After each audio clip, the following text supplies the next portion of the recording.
வணக்கம் நண்பர்களே, இன்று நாம் எந்த கதையை பற்றி பார்க்க போறோம்னா, ஒரு வாலிபன் சில விஷயத்தை நிறைவேற்ற அவன் ஒரு சில இடங்களுக்குச் சென்று அவன் குடும்பத்திடம் அனுமதி வாங்க நினைக்கிறான். அவனுக்கு அந்த அனுமதி கிடைத்ததா இல்லையா என்பதை பார்ப்போம். இது ஒரு தொடர் கதையாக நிறைய பாகங்களுடன் போகும், அதனால் மறக்காமல் பாருங்கள். இந்த கதை உங்களுக்கு பிடித்து இருந்தால் லைக் அப்புறம் சப்ஸ்கிரைப் பண்ணுங்கள். இந்த கதை கொஞ்சம் பெருசா போகும், கதை கேட்க நல்லாருக்கும். அதனால அட்ஜஸ்ட் பண்ணி பாருங்க. சரி, நாம் நம் கதைக்குள் செல்வோம்.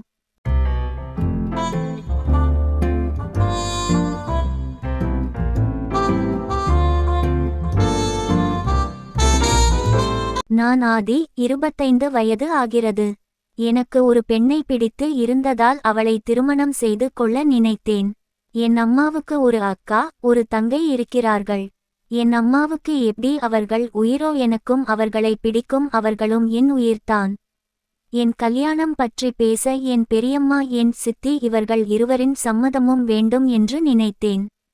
நான் முதலில் சித்தி வீட்டிற்கு செல்ல முடிவு எடுத்தேன். ஏனென்றால் அவங்க ஒரு பாசமா அன்பா இருப்பாங்க. அது மட்டுமல்ல, அவங்க ஸ்ட்ரிக்ட்லா இல்ல. அதனால நான் பயம் இல்லாம இருந்தேன். என் சித்தியை சந்தித்தேன். அவர்களிடம் என் திருமணம் பற்றி கூறினேன். அவர்கள் மிகவும் சந்தோஷப்பட்டார்கள். கொஞ்ச நேரம் பேசிய பிறகு பெரியம்மா பேச்சை எடுத்தேன். உன் பெரியம்மா கிட்ட சொன்னியா உன் கல்யாணம் பத்தின்னு கேட்டாங்க. நான் இல்லன்னு சொன்னேன். அவங்கள பார்த்தாலே எனக்கு பயமா இருக்கும்னு சொன்னேன். அதற்கு என் சித்தி, உன் பெரியம்மா நித்யா, அவளுக்கு மகனும் மகளும் இல்லை, அதுவும் இல்லாமல் அவளுக்கு புருஷனும் இல்லை. அதுவும் இல்லாமல் ஒரு பெரிய துறையில் வேலை பார்ப்பதால் அவளுக்கு திமிரு அதிகம். ஆனால் அவளுக்கு உன்மேல் அளவு கடந்த பாசம் இருக்கிறது. அதனால நீ அவ கிட்ட முதல்ல உன் கல்யாணம் பத்தி பேசி இருக்கணும்னு சொன்னாங்க. அவங்க உன்னை அடிச்சாலும் அடிச்சிருவாங்க, அதனால பார்த்து போயிட்டு வான்னு சொல்லி இன்னும் என்ன பயமுறுத்த நான் நடுங்கினேன். என் பெரியம்மா பெயர் நித்யா. அவங்களுக்கு பெரிய துறையில் வேலையில் செய்ய விரும்பியதால் அதுல அவங்க ரொம்ப ஃபோக்கஸ் பண்ணி படிச்சு வேலையும் கிடைத்தது. அவங்க வேலைன்னு இருந்ததனால் பாவம் அவங்களுக்கு கல்யாணம் ஆகல. ஒருவேளை அவங்களுக்கு கல்யாணம் பிடிக்கலையான்னு தெரியல. அவருக்கு என் மேல் அளவு கடந்த பாசம், ஆனால் நான் பயத்தில பேசாம இருப்பேன். அவள் கோபத்தில உன்னை அடிக்காத மாறி பார்த்துகிறது உன்னுடைய சாமர்த்தியம் என்று கூறினார். அப்படி நானும் என் சித்தியும் பேசி கொண்டு இருக்கும் போது பெரியம்மாவிடம் இருந்து கால் வந்தது. கால் வந்தவுடன் என் சித்தி போனை எடுத்து பெரியம்மாவிடம் பேசத் தொடங்கினார். அப்படியே சந்தியாவின் மகன் ஆதி வந்திருக்கின்றான் என்று அவளிடம் கூறினாள். என்னுடைய பெரியம்மா உடனே என்னிடம் போனை கொடுக்கச் சொல்லி என்னிடம் அதட்டும் குரலில், டேய், என்னடா பண்ற, எப்படி இருக்க? இங்க எல்லாம் வர முடியாதா என்று என்னிடம் உரிமையாக மிரட்டும் படி என்னிடம் கேட்டார். இல்ல பெரியம்மா, அப்படி எல்லாம் இல்லை என்று நான் பம்பி பதில் சொல்வது போல் கூறினேன். அப்போது என் பெரியம்மா, ஊரில் ஒரு முக்கியமான நிகழ்வு நடந்து விட்டது. அதனால் உன்னுடைய அம்மா ஊருக்கு செல்கிறார், வருவதற்கு 4-5 நாட்கள் ஆகும். அதனால் நீ என் வீட்டிற்கு வந்து விடு என்று என் பெரியம்மா கூறினாள். இதைச் சொல்லத்தான் நான் உன் சித்திக்கும் கூப்பிட்டேன். உன் சித்தியும் இப்போது கிளம்பி சென்று விடுவாள். நீ அங்கு இருந்து கிளம்பி நேராக என் ஊருக்கு வந்து என் வீட்டிற்கு வந்து விடு, அங்கு வந்து தங்கு என்று கூறினாள். அதைக் கேட்ட பின்பு எனக்கு மகிழ்ச்சியாக இருந்தது. சொல்லிவிட்டு, எனக்கு வேலை இருக்கிறது, நான் உனக்கு அப்புறம் கூப்பிடுகிறேன் என்று காலை கட் செய்து விட்டாள். நான் அப்படியே சித்தியிடம் நான் கிளம்புகிறேன் என்று கூறினேன். நான் அப்படியே அவர்கள் வீட்டிலிருந்து கிளம்பி என் பெரியம்மா வீட்டிற்கு சென்றேன். நான் இரவு 10 மணி அளவில் என் பெரியம்மா வீட்டிற்கு வந்து அடைந்தேன். என்னுடைய காரை கீழே நான் பார்க் செய்து கொண்டிருக்கும் பொழுது என் பெரியம்மா காரில் வந்து இறங்கினார். நான் காருக்குள் இருப்பதை கவனிக்காமல் அவருடைய காரில் இருந்து இறங்கி அவளுடைய வீட்டிற்கு சென்றாள். வீடு தனி வீடு என்பதால் வெளியே காரை நிறுத்திவிட்டு ஆபிசர் உடையில் அவளுடைய வீட்டிற்கு கதவின் முன் சென்று கதவை திறந்து கொண்டிருந்தாள். என்னுடைய பெரியம்மா கதவை திறந்து கொண்டு இருக்கும் பொழுது நான் காரில் இருந்து இறங்கி மெதுவாக பெரியம்மா பின்பு நின்றேன். பெரியம்மா பின்னே நின்று அவளை சர்ப்ரைஸ் செய்து பயமுறுத்த நினைத்தே. ஆனால் என் பெரியம்மா சட்டென்று திரும்பி நான் என்று அறியாமல் கையால் ஓங்கி ஒரு அறையை கொடுத்தாள் என் கன்னத்தில். என்னுடைய கன்னம் அப்படியே சிவந்து விட்டது. என்னுடைய பெரியம்மா என் கன்னத்தில் அறை விட்டதுக்கு அப்புறம்தான் உணர்ந்தாள் அது நான் என்று. என் கன்னம் அப்படியே சிவந்து விட்டது.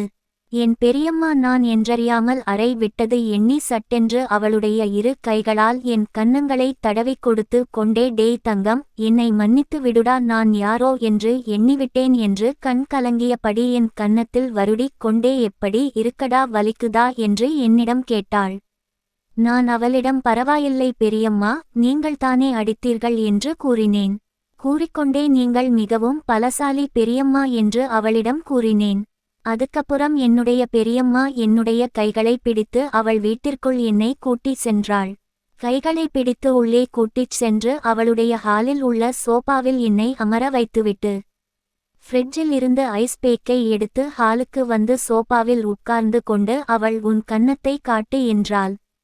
என் கன்னத்தை என் பெரியம்மாவிற்கு காண்பித்தேன். என் கன்னத்தில் அவள் ஒத்தடம் கொடுத்தாள். அப்படியே ஒத்தடம் கொடுத்த படி என்னிடம் பேசிக்கொண்டு இருந்தாள். என்ன பற்றி விசாரித்தாள். எப்படி இருக்க என்ன பண்ற என்று நானும் அவள் கேள்விக்கு பதில் கூறி அவளிடம் மற்றதை பற்றி பேசினேன். மேலும் என்னுடைய பெரியம்மா என்னிடம் வேலையெல்லாம் எப்படி போகிறது, நல்லா போகிறதா என்று கேட்டாள். நான் நன்றாக போகிறது. சித்தி வீட்டில் உன்னை நல்லா கவனித்தாளா என்று கேட்டாள். நான் அருமையாக கவனித்து அனுப்பினார்கள் என்று அவளிடம் கூறினேன். அதற்கு என் பெரியம்மா அவள் என்ன கவனிக்கிறது, அவளை விட நான் உன்னை சூப்பராக கவனிக்கிறேன் என்று கூறினாள். நான் சிரிப்புடன் அதெல்லாம் வேண்டாம், அது உங்களுக்கு கஷ்டம். நான் வீட்டிற்குள் நுழையும் போதே எனக்கு அறை விட்டு தானே உள்ளே வர சொன்னீர்கள் என்று கிண்டலாக பெரியம்மாவிடம் கூறினேன். என் பெரியம்மா என்னை முறைத்தபடி என்னை மன்னித்துவிடு, நான் உன்னை தெரியாமல் தானே நான் அடித்து விட்டேன். என்னை யாரும் அப்படி அனுமதிக்க மாட்டேன் உன்னை தவிர, ஏனென்றால் நம்ம குடும்பத்திலேயே உன்னைத்தான் எனக்கு ரொம்ப பிடிக்கும். என்னுடைய நல்லது கெட்டது எல்லாம் நீதான் செய்ய போகிறாய், உன்னை தவிர எனக்கு யார் இருக்கிறார்கள் என்று கண் கலங்கியபடி அவள் கூறினாள். என் கைகளால் அவளுடைய கண்ணீர் துளியை துடைத்து நான் பரவாயில்லை பெரியம்மா, நீங்க அழக்கூடாது, அப்படி அழுதாள், என் கூட பேசாதீங்க என்று அவள் கண்ணீரை துடைத்தவாறு அவளிடம் கூறினேன்.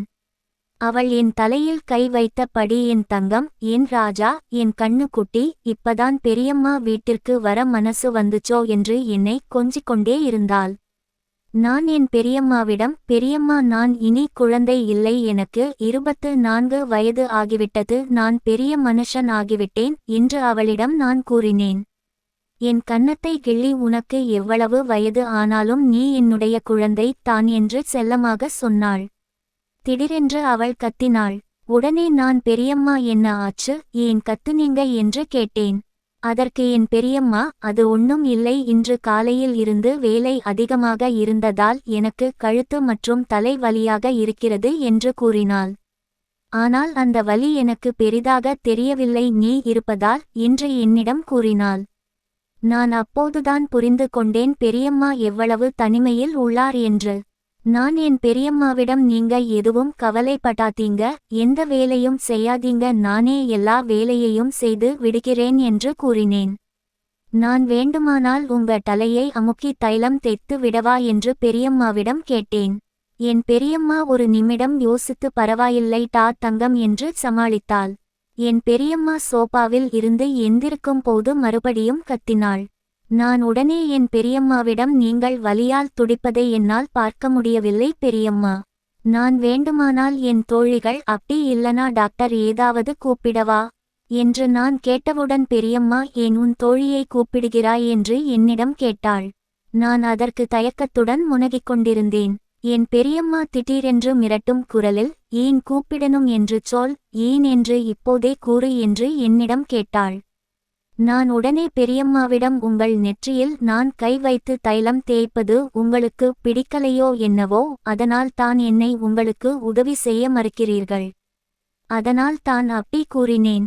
வேண்டுமென்றால் நான் தலைவலிக்கு மாத்திரை வாங்கி வரவா என்று கேட்டேன். என் பெரியம்மா முழித்துக்கொண்டு ஒரு நிமிடம் என்னை பார்த்து சிரித்துக்கொண்டே என்னை அவள் அருகில் கூப்பிட்டு என் தோள் மேல் அவள் கையை போட்டுக்கொண்டு, தங்கமே நீ என்ன இருந்தாலும் நீ என் மகன் போல்தான். உன் சிறுவயதில் நீ எப்போதும் என்னிடம் தான் அதிகம் பேசுவாய், தூங்குவாய், அது உனக்கு ஞாபகம் இருக்கா என்று தெரியவில்லை, எனக்கு நன்றாக ஞாபகம் இருக்கிறது. அது மட்டுமில்லாமல் எனக்கு உன்னை வேலை வாங்க எனக்கு தயக்கமாக இருக்கிறது.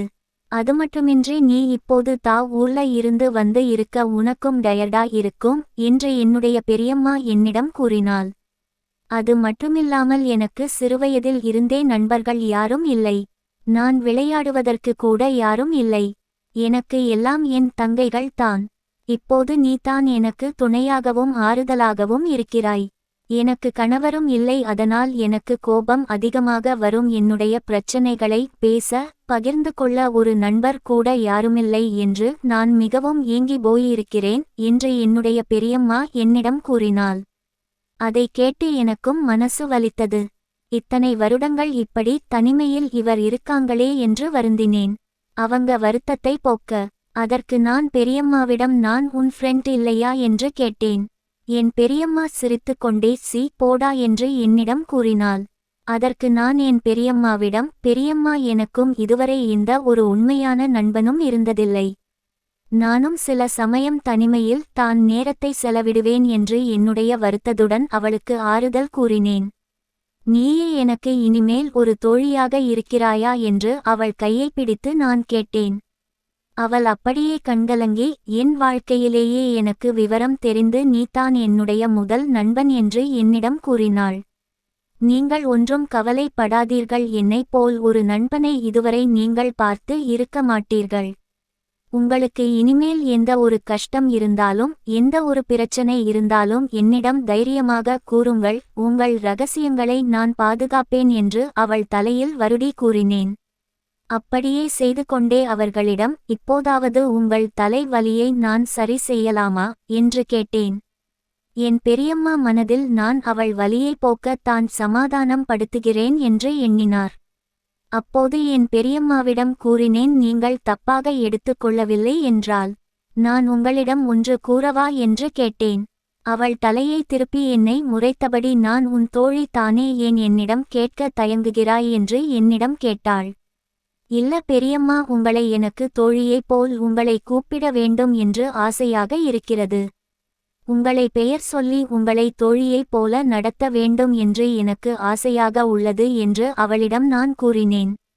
அவள் சிரித்துக்கொண்டே, நீ உனக்கு தோன்றும்படி என்னை எப்படி வேணா கூப்பிட்டுக்கோ, இதுவரை எந்த ஒரு ஆம்பளையும் என்னை பெயர் சொல்லி கூப்பிட நான் அனுமதித்தது இல்லை.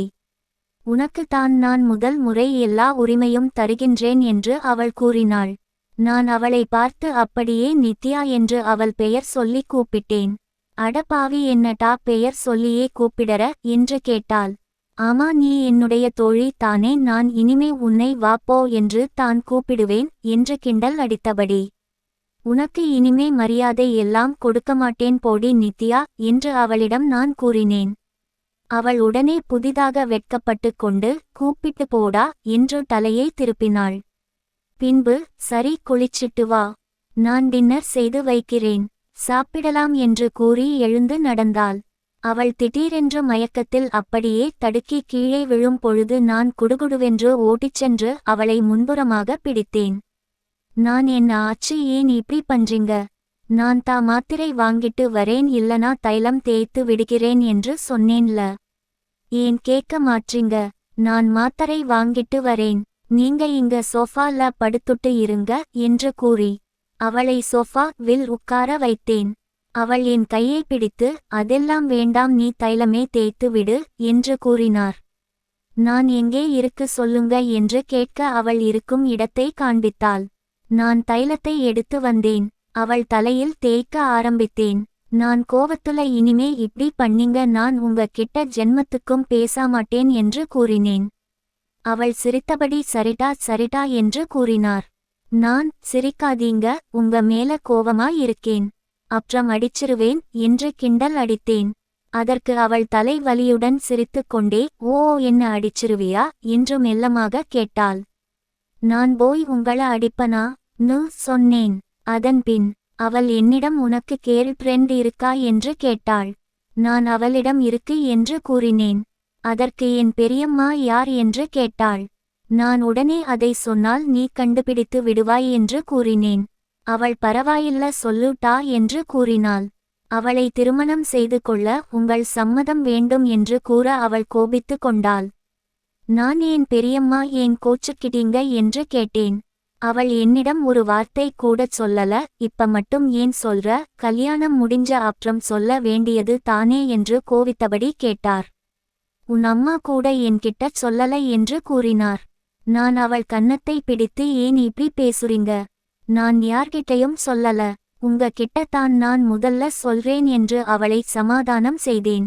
பின்பு அவள் கொஞ்சம் சமாதானம் ஆகி என் காதலி பற்றி விசாரித்தாள். அவள் என்ன செய்கிறாள் என்று கேட்டாள். அவளை பற்றிய முழு விவரங்களையும் என் பெரியம்மாவிடம் கூறிக்கொண்டே அவள் தலையை தேய்த்தேன். பின்பு நான் அவரிடம், பெரியம்மா, நான் வேணா உங்களுக்கு மாப்பிளை பார்க்கட்டுமா என்று கேட்டேன். அதுல ஒன்னும் தேவையில்லை என்று அவள் குரலில் சிறிது சோகத்துடன் கூறினாள்.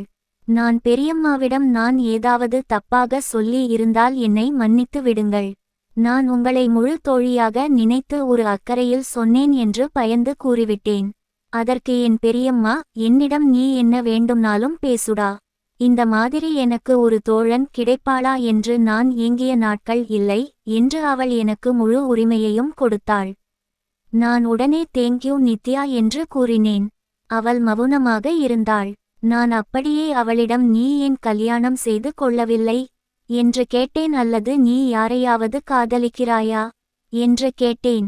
அதற்கு நித்யா, அந்த வயதில் என் தங்கை இருவரையும் எப்படி கரை சேர்ப்பது மட்டும்தான் என் மனதில் இருந்தது.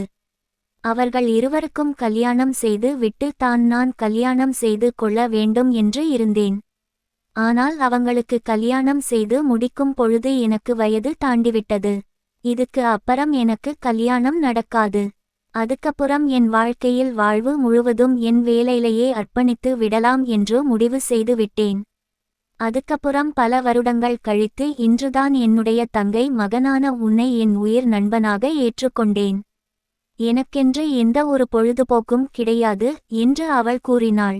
நான் எனது மனதுக்குள், இவள் என்னை உயிர் நண்பனாக கருதி என்னிடம் எல்லாம் கூறினார் என்று நினைத்து கொண்டேன்.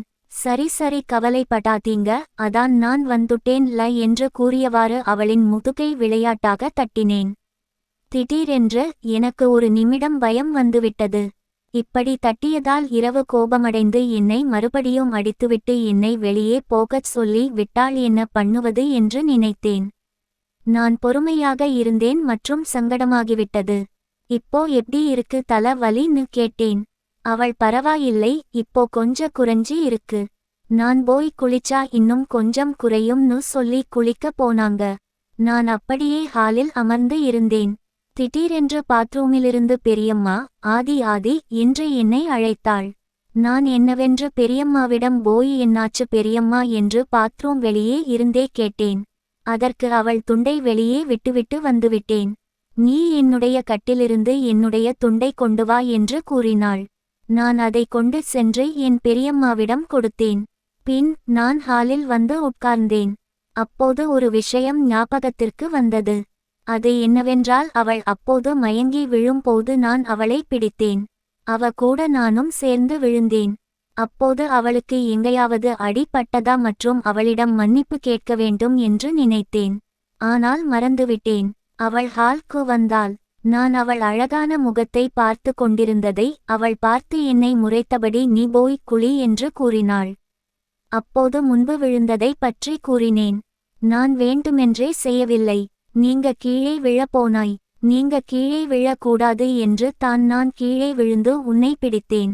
என்னை மன்னித்து விடு என்று பயத்தில் உளறினேன். அது எனக்கு தெரியும், பரவால்ல விடு என்றாள் பெரியம்மா. அப்புறம் நானும் குளித்து விட்டு டைனிங் டேபிளிற்கு சென்றேன். உள்ளே பெரியம்மா சமைத்து முடித்து டைனிங் டேபிளுக்கு கொண்டு வந்து வைத்து கொண்டிருந்தாள். உடனே என் பெரியம்மா, என்னடா அப்படி பார்க்கிற என்று என்னிடம் கேட்டாள்.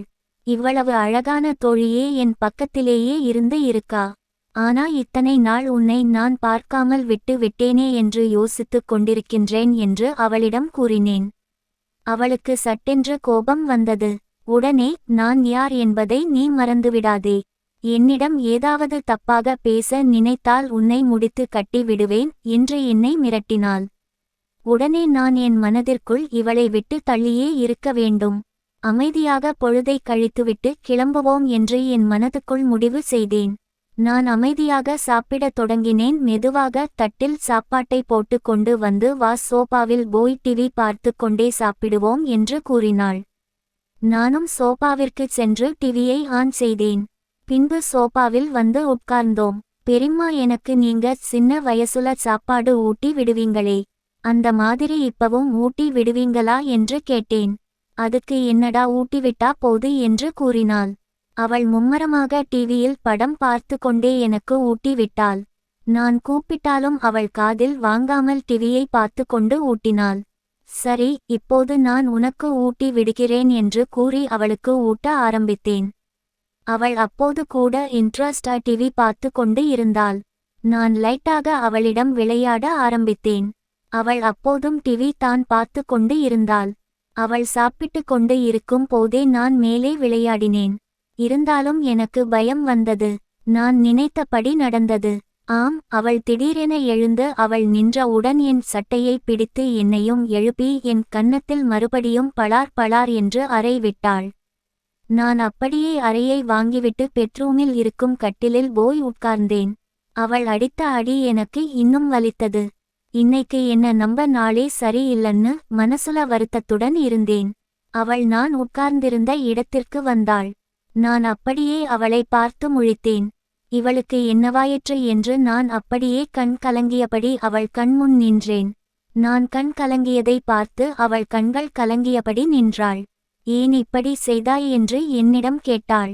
நான் உடனே இப்போது கூறும் மன்னிப்பை ஏற்றுக்கொண்டு என்னை மன்னித்து விடுங்கள் பெரியம்மா என்று அவள் காலில் விழுந்தேன்.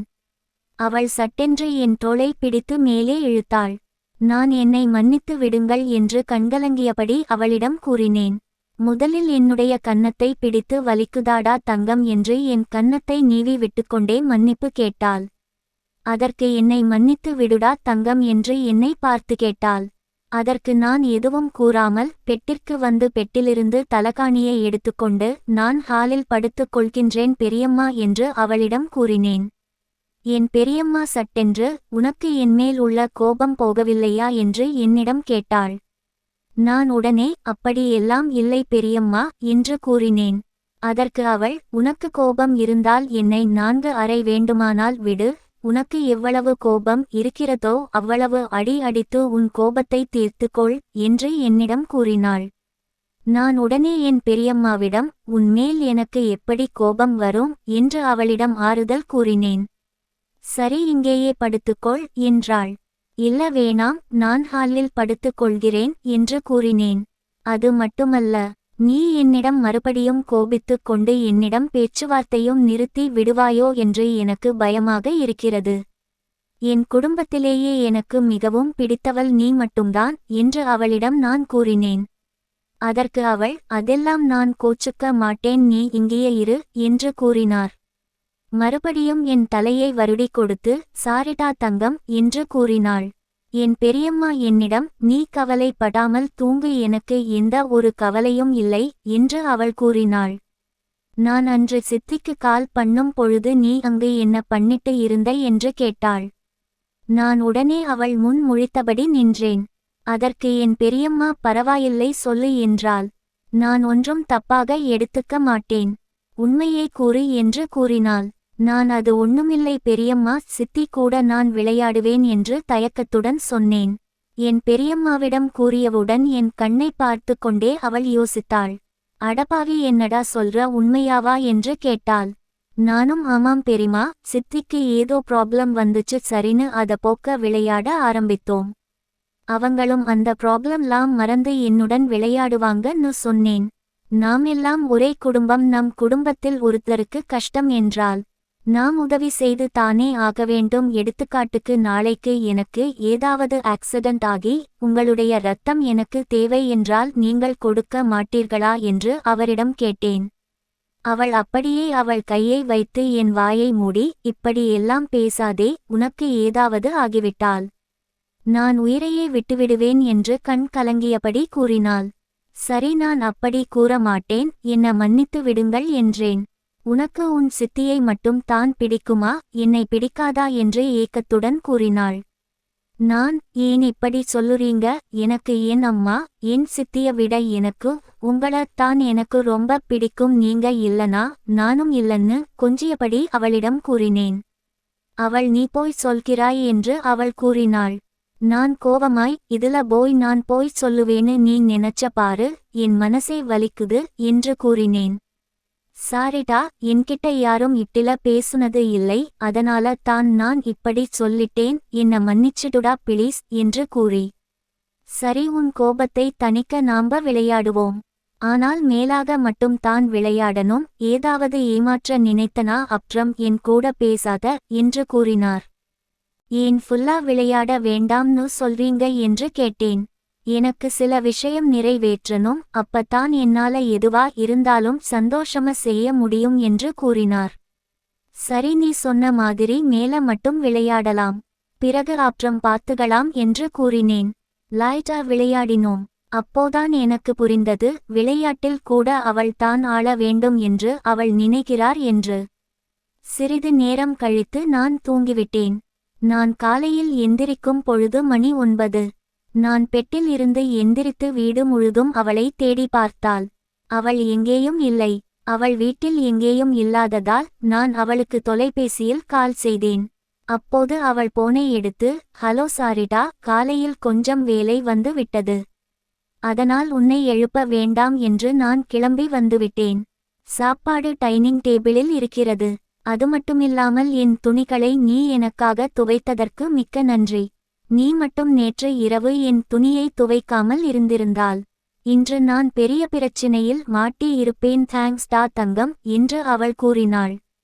அதற்கு நான் அவளிடம், உனக்கு தான் நான் தேங்க்யூ சொல்லணும் என்று கூறிவிட்டு, இன்று மாலை 4 மணிக்கு உனக்கு ஏதாவது வேலை இருக்கிறதா என்று கேட்டேன். அதற்கு அவள், இல்லை, எனக்கு 4 மணிக்கு வேலை முடிந்துவிடும் என்று கூறினாள். நான் அவளிடம், அப்படி என்றால் வேலை முடிந்தவுடன் நீ உன் அலுவலகத்திலேயே இரு, நான் வந்து உன்னை பிக்கப் செய்து கொள்கின்றேன் என்று அவளிடம் கூறினேன். அதற்கு அவள் ஓகே டா என்று கூறினாள். நான் see you soon என்று சொல்லி காலை கட் செய்தேன். இன்று மாலை அவள் சொன்ன பூஜையை முடித்துவிட்டு ஷாப்பிங் மால் போய் சில துணிகளை எடுத்து அவளிடம் நேரத்தை செலவிட்டு அவள் கூட விளையாடலாம் என்று நினைத்து நான் ரெடி ஆனேன். மாலை 4 மணி அளவில் அவளுடைய அலுவலகத்திற்கு அவளுடைய பைக்கில் சென்று அடைந்தேன். நான் வந்ததை அறிந்து அலுவலகத்திலிருந்து வெளியே வந்தாள். வந்து ஏறி உட்கார்ந்து, இப்போது எங்கே என்னை கடத்தி கொண்டு செல்கிறாய் என்று கேட்டாள். நான் அவளிடம் அது சர்ப்ரைஸ் என்று கூறிவிட்டு பைக்கை ஸ்டார்ட் செய்தேன். அவளின் மன திருப்திக்கு நான் அவளை நேற்று அவள் சொன்ன சில பூஜை பரிகாரம் செய்ய கோவிலுக்கு கூட்டி சென்றேன். அவள், இங்கே ஏன் என்னை கூட்டி வந்த என்று கேட்டாள். நான் சாமி கும்பிடத்தான், வேற எதுக்குன்னு சொன்னேன். அவளுக்கு ஏற்பாடு செய்து வைத்த பூஜையை பார்த்து அவள் கண் கலங்கியபடி என்னை நோக்கி பார்த்தாள். நான், இதெல்லாம் உன் தங்கச்சிங்க பண்ணாம போனதே நல்லது, ஏனெனில் இந்த பாக்கியம் எனக்கு கிடைச்சது நினைச்சு நான் சந்தோஷப்படுகிறேன் என்று சொன்னேன்.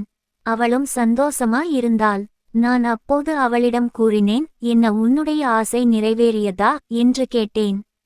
அதற்கு அவள், ரொம்ப நன்றிடா, யாருமே எனக்கு பண்ணணும் நினைக்காத விஷயத்த நீ பண்ணணும்னு நினைச்சல, அது போதும் எனக்கு என்று கூறினாள். அதன்பின் என் பைக் பார்க் பண்ணி இருக்கும் இடத்திற்கு நடந்து சென்றோம். நான் பைக்கை ஓட்டுகின்றேன், நீ என் பின்னால் உட்காரு, ஏனென்றால் எனக்கு ரொம்ப நாள் ஆசை, எனக்கு பிடித்த நபரை நான் என் பின்னால் பைக்கில் உட்கார வைத்து நான் ஓட்டி செல்ல வேண்டும் என்று அவள் கூறினாள். அப்புறம் நாங்க தியேட்டர்ல படம் பார்த்துட்டு சில துணிகள் சில பொருட்களை வாங்கி சென்றோம். பின் ஹோட்டல சாப்பிட்டு வெளியே வந்தோம். அவள் என்னிடம், எனக்கு டயர்டா இருக்கு என்று கூறினாள். நான் அவளிடம், சரி, நான் வண்டி ஓட்டுகிறேன், நீ என் பின்னால் உட்கார்ந்து வீட்டிற்கு செல்லும் வரை ஓய்வு எடுத்துட்டு வா என்று கூறினேன். வீடு வந்ததும் உள்ளே சென்று இருவரும் கொஞ்ச நேரம் பேசிக் கொண்டு இருந்தோம். அதன்பின் அரட்டை அடித்து கொண்டு இருந்தோம். நான் அவளிடம், இப்போது உன் மன கஷ்டம் எல்லாம் போய் விட்டதா, இப்பவாது நம்ப விளையாடலாமா என்று கேட்டேன். அவள் சிரித்தபடி, சரி, விளையாடிட்டா போச்சு என்று கூறியவுடன் இருவரும் விளையாடத் துவங்கினோம். நீண்ட நேர விளையாட்டுக்கு அப்புறம் நாங்கள் இருவரும் தூங்கினோம். என் அம்மா ஊரில் இருந்து வரும் வரை அங்கேயே சில நாட்களை பெரியம்மா உடன் சேர்ந்து ஆட்டம் போட்டு கொண்டு இருந்தேன். பெரியம்மாவும் மகிழ்ச்சியாக இருந்தார். எனக்கு அதை பார்க்க சந்தோஷமாக இருந்தது. என் அம்மா வந்ததும் என்ன நடந்தது? என் பெரியம்மா வீட்டுக்கு வரதுக்கு முன்னாடி சித்தி வீட்ல என்ன நடந்தது என்று அடுத்த பார்ட்ல பாப்போம். இந்த கதை உங்களுக்கு பிடித்து இருக்கும்னு நம்புறேன்.